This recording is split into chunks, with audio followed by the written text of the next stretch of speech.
Mình xin giới thiệu các bạn một đèn LED vũ trường cảm ứng âm thanh. Khi mình nó chưa có nghe tiếng nhạc á, thì nó sẽ có hiệu ứng như thế này.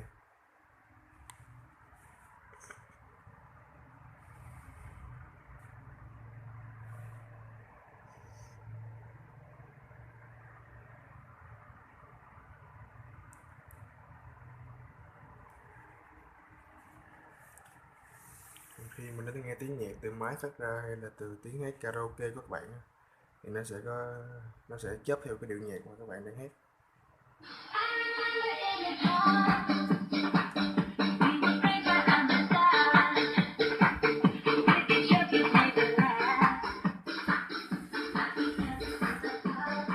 Nút sáng nó là gồng các bạn.